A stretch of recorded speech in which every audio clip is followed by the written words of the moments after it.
எங்களை பிரிச்சதுனால மட்டும் நீ நிம்மதியா இருந்துட முடியும்னு நினைக்காத. எனக்குள்ள எரியற நெருப்பு நிச்சயமா உன்னை அழிச்சிருண்டி.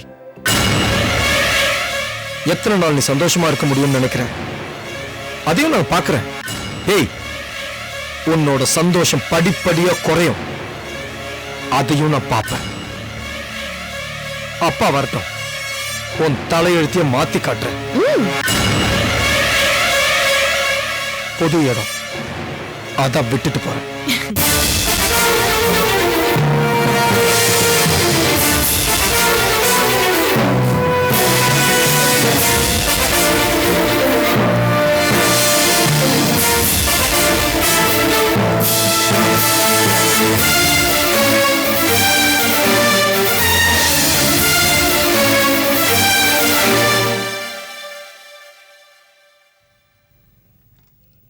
அம்மா, அம்மா, வாமா சுவாதி. குழந்தை என்கிட்ட கொடுமா. என்னடா பாட்டி பார்க்க வந்தியா? வா வா வா.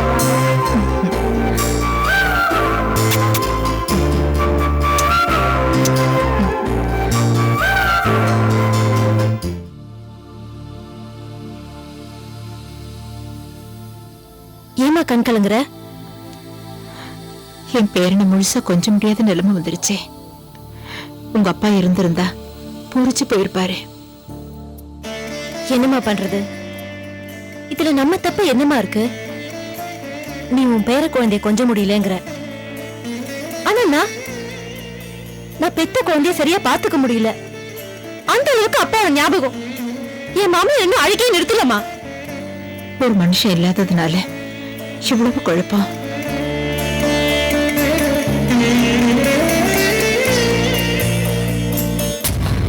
வாஸ்வாதி,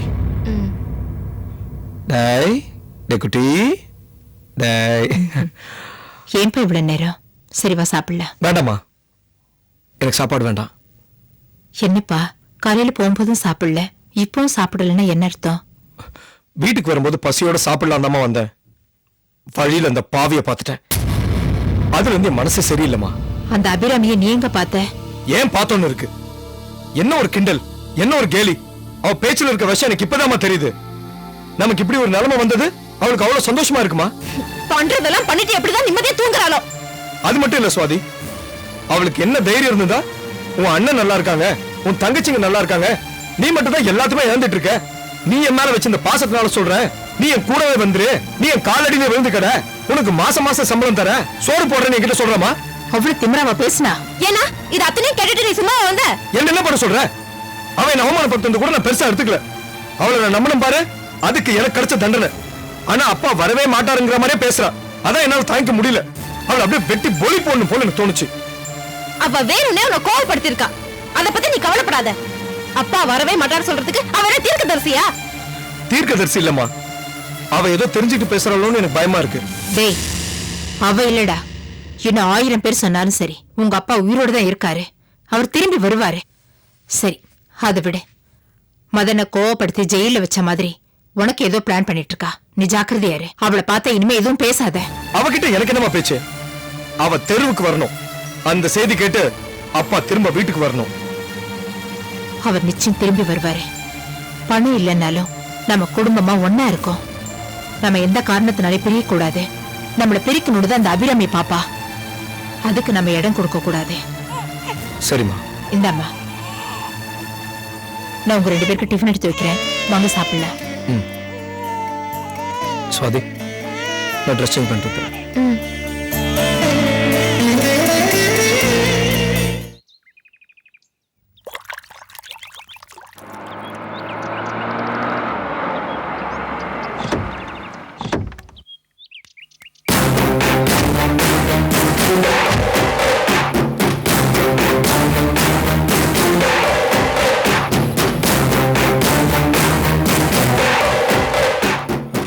good morning sir. Good morning. வணக்கம் சார். சேர் எடுத்து போடு. சொல்லுங்க சார்.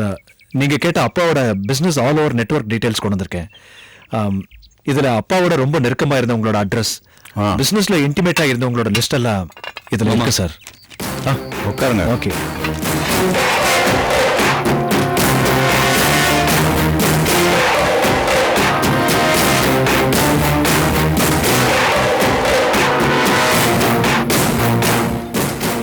நான் ஏன் ஆங்கிள்லையும் ட்ரை பண்றேன், இமெயிலையும் ட்ரை பண்ணி பார்க்கறேன். ரொம்ப தேங்க்ஸ் சார். உங்களை பார்த்த பிறகுதான் எங்க ஆர்கே மாமா திரும்ப கிடைப்பார்னு எங்களுக்கு ஒரு நம்பிக்கை வந்திருக்கு. மாமனார் எப்படா ஒழிவாருன்னு நினைக்கிற இந்த காலத்துல மாமனார் பேர்ல இவ்வளவு பாசமும் பக்தியும் வச்சிருக்கீங்களே, உங்க நல்ல மனசுக்காகவே அவர் திரும்பி ஒத்துருவார். அதை தான் சார் நாங்க எல்லாருமே எதிர்பார்த்துட்டு இருக்கோம். ஆனா அபிராமி நினைச்சா தான் ரொம்ப பயமா இருக்கு. அவ இப்போ வேற வேற சதி திட்டங்கள்லாம் போட்டுட்டு இருக்கா. நீங்க என்ன சொல்றீங்க? ஆமா சார், அப்பா கஷ்டப்பட்டு சம்பாதிச்ச சொத்தை எல்லாம் அபகரிச்ச அந்த அபிராமி இப்ப அந்த சொத்தை எல்லாமே அவ தங்கச்சி பேருக்கும் தம்பி பேருக்கும் எழுதி கொடுத்துருக்கா. அப்படியா? ஆமா சார், அந்த தகவல் தெரிஞ்சதும் நான் ரொம்ப கொதிச்சு போயிட்டேன். இப்ப என்ன பண்றதுன்னு எனக்கு ஒன்றும் தெரியல சார். சார், அந்த அபிராமி ஆட்டத்தை தடுத்து நிறுத்த முடியாதா? முடியும். அதுக்கான சந்தர்ப்பம் வேணும், சட்டமும் அதுக்கு இடம் கொடுக்கணும். ஏதாவது பாயிண்ட்ஸ் கிடைக்கலாம்னு யோசிப்போம். சரி சார். இந்த மாதிரி நேரத்துல உங்க ஆதரவை நம்பிதான் சார் நாங்க இருக்கோம். கவலைப்படாதீங்க மதன், ஏதோ என்னாலான உதவியை நான் கண்டிப்பா செய்யறேன். சரிங்க சார், நாங்க கிளம்புறோம். சரி, வரேன் சார். வாங்க.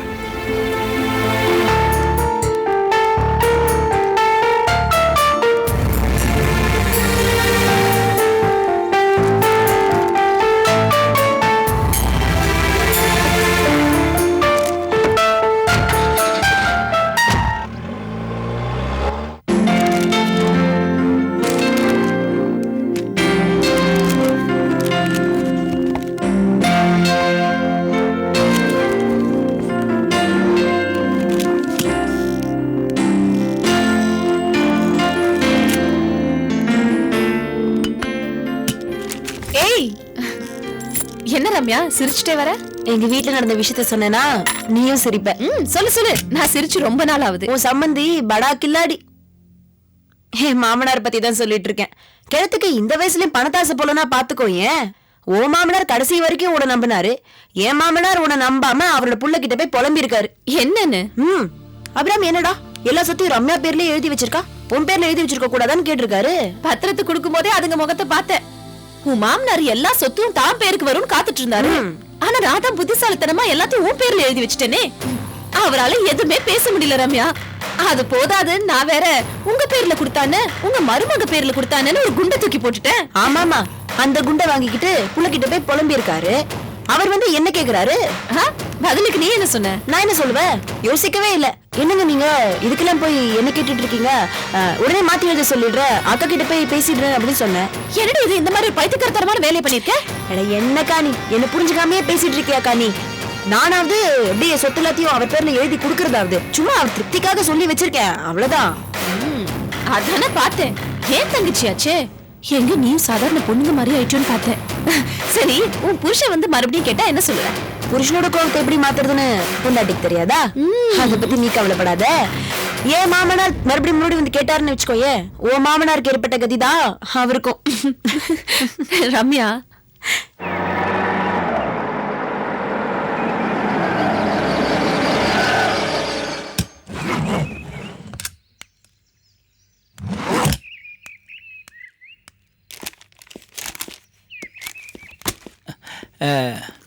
என்னடா ஆபீஸ் கிளம்பிட்டியா?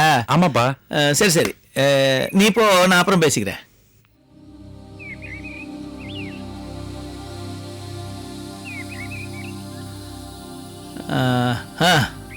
சரிடா. டேட், என்ன விஷயம் சொல்லுங்க. ஒண்ணும் இல்ல, நான் அன்னைக்கு உங்ககிட்ட ஒரு விஷயம் பேசினேனே, அதை பத்தி ரம்யாட்ட பேசினியா? டேட், நீங்க பயந்த மாதிரி எதுவுமே இல்ல. நான் அவகிட்ட இந்த விஷயத்த சொன்ன அடுத்த செகண்டே இது ஒண்ணும் பெரிய விஷயம் இல்லைங்க, நான் இம்மீடியட்டா அக்காட்ட சொல்லி எல்லா சொத்தையும் உங்க பேருக்கு மாத்திரேன்னு அவ சொல்லிட்டா. அப்படியா சொன்னா? ஆச்சரியமா இருக்கே. எனக்கும் ஆச்சரியம் தான்ப்பா. எனக்கு இந்த சொத்தெல்லாம் முக்கியம் இல்ல, நீங்க மட்டும்தான் முக்கியம்னு அவ சொல்லிட்டா. நீங்க தான் அவளை தேவையில்லாம சந்தேகப்பட்டு இருக்கீங்க. அது இருக்கட்டும், அவதான் சொல்லிட்டால, அப்புறம் என்ன உடனடியா சொத்தெல்லாம் உன் பேருக்கு மாத்த சொல்லு. இல்லப்பா, நான் அவகிட்ட பேசும்போது அவ என்னை எதிர்த்து பேசியிருந்தா எனக்கு கோவம் வந்திருக்கும். ஆனா நான் சொன்ன எல்லா விஷயத்தையும் கொஞ்சம் கூட முகம் சொல்லிக்காம கேட்டுட்டவள போய் நான் எப்படி கம்பல் பண்ண முடியும்? அவளே அவங்க அக்காட்ட சொல்லி எல்லா ஃபார்மாலிட்டிஸையும் முடிச்சிடறேன்னு சொல்லிட்டா. இதுக்கு மேல அவளை இந்த விஷயத்துல கம்பல் பண்ணா நான் மனுஷனே இல்லப்பா. சோ இந்த விஷயத்த இதோட விட்டுருங்க ப்ளீஸ்.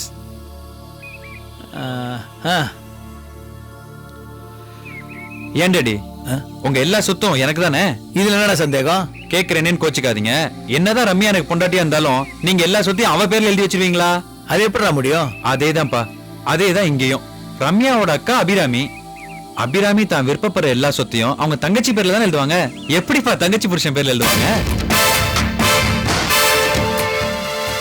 இன்னொரு தடவை அவகிட்ட நான் அதை கேட்க மாட்டேன்ப்பா.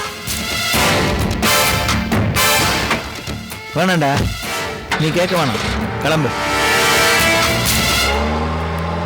பாத்தியாடி, உன் புள்ளைய உன் மருமக மொத்தமா மயக்கி வச்சிருக்கா. என் பிள்ளையாவது பரவாயில்லையே, அவன் பொண்டாட்டி பேச்ச கேக்குறானே.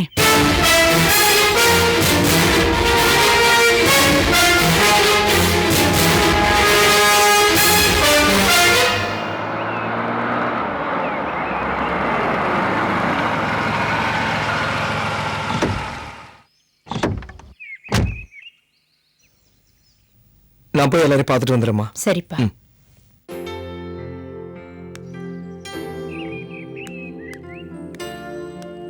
வக்கீல் வர்றாரு.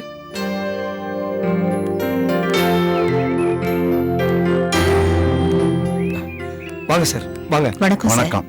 உள்ள வாங்க. வாங்க.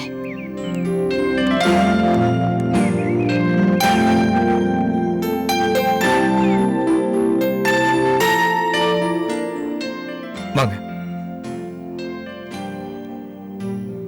உட்காருங்க சார்.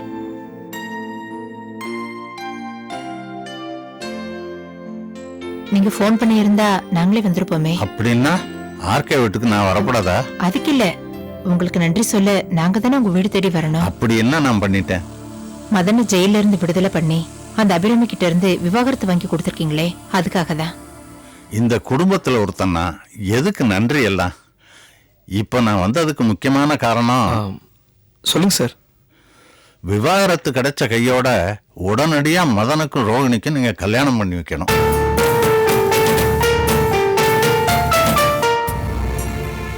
என்ன சார் சொல்றீங்க? அவங்களுக்கு மறுபடியும் கல்யாணமா? ஏற்கனவே நடந்தது சட்டப்படி செல்லாது. ஆடம்பரமா வேணாம், ரெஜிஸ்ட்ரார் ஆபீஸ்க்கு போய் லீகலா முடிச்சிருங்க. அதுதான் அவங்க வருங்கால வாழ்க்கைக்கு நல்லது. ஆமாமா, சார் சொல்றது கரெக்ட் தான். நானே சொல்லணும்னு நினைச்சேன். ஆனா கல்யாண வாழ்க்கைக்கும் எனக்கு ஒரு ஆசை இல்லாததுனால எதுக்கு அதை பத்தி பேசுவானேன்னு விட்டுட்டேன். அப்படியெல்லாம் சொல்லாதப்பா. இந்த கல்யாணம் மூலமா ரோஹிணிக்கு சமூக அங்கீகாரம், சட்டப்படி பாதுகாப்பு எல்லாம் இருக்கணும்னா இந்த கல்யாணம் நடக்கணும். என்ன யோசிக்கிறீங்க? இப்ப அவர் இல்லாத நேரத்துல இதெல்லாம் தேவையா? உங்க மனநிலை எனக்கு புரியுது. ஆர்கே இருந்தா கூட இதைத்தான் செய்திருப்பார். அவர் இல்லாத சோகத்தை தாண்டி அவர் இடத்துல இருந்து நீங்க தான் இதை செய்யணும். பிரச்சனைகளையும் தாண்டி காலாகாலத்தில் சில விஷயங்களை செய்திடணும். அதுதான் உங்க மகனுக்கு நல்லது. வேற எந்த ரூபத்திலையும் அபிராமியினால உங்க மகனுக்கு எந்த தொல்லையும் வந்துடக்கூடாதுன்னு தான் நான் இவ்வளவு ப்ரெஷர் கொடுக்குறேன். அம்மா, சார் நம்ம குடும்பத்துக்கு எது செஞ்சாலும் அது நல்லதுக்காக தாம்மா செய்வாரு. அவரு அண்ணனை பத்தி யோசிக்கிறதும் சரிதாம்மா. எளிமையா நம்ம செய்ய வேண்டியதை செஞ்சிருவோமே.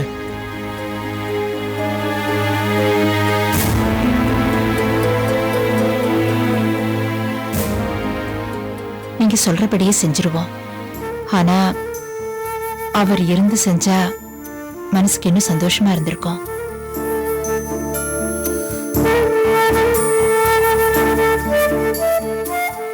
என்னம்மா? மதனுக்கும் ரோஹிணிக்கும் விடிவு காலம் பிறந்த மாதிரி கார்த்திக்கும் சாந்தியும் சேர்ந்து வாழ்ந்தா என் பாரம் இன்னும் கொஞ்சம் குறையும். அம்மா, ஆர்கே யாருக்கும் எந்த துரோகமும் செய்யல. அவர் நல்ல குணத்துக்கு அவர் நிச்சயம் திரும்பி வந்துருவார். அதே மாதிரி கார்த்திக்கும் சாந்தியும் கண்டிப்பா ஒண்ணு சேருவாங்க. நீங்க தைரியமா இருங்க. உங்க வாக்கு பலிக்கட்டும் சார். நம்பிக்கை தாம்மா வாழ்க்கை. நான் புறப்படட்டுமா? வாங்க.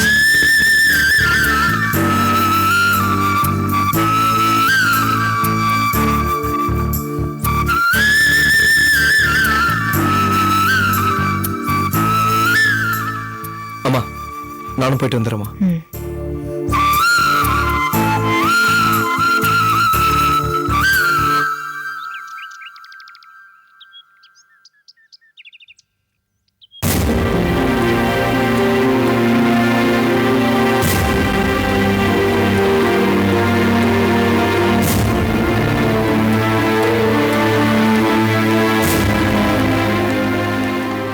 என்ன சீனு,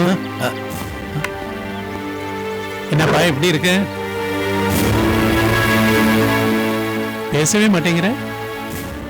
பேசாட்டாலும் பரவாயில்லப்பா, நீ என்னோட ஃப்ரெண்டு தான், என்னோட பார்ட்னர் தான். நல்லவங்களோட கூட்டு சேர்ந்துருந்தேன்னா கலகலன்னு இருந்திருப்ப. இப்ப நீ இருக்கிற இடமோ அதான் எப்படி மூட் அவுட் ஆகி உட்காந்துருக்க. ஹே, உனக்கு இப்ப என்னடா வேணும்? ஒன்னும் வேணாம், உன்னை பார்த்தா பாவமா இருந்தது, சரி பேசிட்டு போலாமேன்னு வந்தேன். என்ன திடீர் கரிசனம்? இந்த திடீர் பாசம் கரிசனம் எல்லாம் உனக்கு தான்ப்பா பழக்கம். என்ன அபிராமி மேல பாசம் காட்டி அவளை சம்பந்தி ஆக்கிக்கிட்ட, இப்ப உனக்கே அவ குழி தோண்டிட்டா போல இருக்கு. நாகரிகமா பேசு. நாகரிகத்தை பத்தி நீ பேசுறிய? சரி, இப்ப என்னடா சொல்ல வர? கண்ணா, அபிராமி சாமானியப்பட்டவல்ல, அதை நீ மறந்துடாத. தன்னோட மாமனார் குடும்பத்தையே அழிக்கணுன்றதுக்காக ஒன்ன சம்பந்தி ஆக்கிக்கிட்டவ. ஒன்ன அழிக்கணுன்றதுக்காக அவ யார் கூட வேணாலும் கூட்டணி வச்சுக்கோ, ஜாக்கிரதை. இப்போ எங்க 2 பேரையும் பிரிக்கணும்னு பாக்குற? நீ பிரியவே வேண்டாம், அவளை நீ சரியா புரிஞ்சுக்கிட்டா போதும். என்ன ஏதாவது ஒரு டீல் போட்டு அவளோட கூட்டு சேர்ந்திருப்ப, அவளும் உனக்கு தரேன் அப்படின்னு பிராமிஸ் பண்ணிருப்ப, அதையே முழுசா நம்பியிருப்ப. நம்பினவங்களை கால வாரி விடுறவதான் அபிராமி. இப்ப மொத்தத்தையும் அவ தங்கச்சி பேர்ல எழுதி வச்சுட்டா. நான் சொல்றது கரெக்டா? டேய் முட்டாளே, அவ தங்கச்சி ஒண்ணு வேத்து மனுஷி இல்ல, என் மருமக. அவளுக்கு வந்தா என் பையனுக்கு வந்த மாதிரி தானே. தப்பு தப்பு தப்பு தப்பு தப்பு. கண்ணா, உன்னையே நீ ஏமாத்திக்காத. தான் மாமனாரையே வேண்டான்னு ஒதுக்கி தள்ளினவன் இந்த அபிராமி. அவ தங்கச்சி உன்னையும் உன் பையனையும் வேண்டான்னு ஒதுக்கி தள்ள மாட்டான்னு என்னடா உத்தரவாதம்? அபிராமி தன்னோட புத்திசாலித்தனத்தை உன்கிட்ட காமிக்க ஆரம்பிச்சிட்டா. இதன் மூலமா உன் வீட்டுக்குள்ளேயே இன்னொரு அபிராமிய உருவாக்க ஆரம்பிச்சுட்டா. இதுக்கு மேல நான் ஒன்னும் பேச வேண்டாம்ப்பா. முற்பகல் செய்யும் பிற்பகல் விளையும்னு சொல்லுவாங்க. கண்ணா, உன்ன மாதிரி 10 சீனிவாசன்டா அந்த அபிராமி. வரட்டா?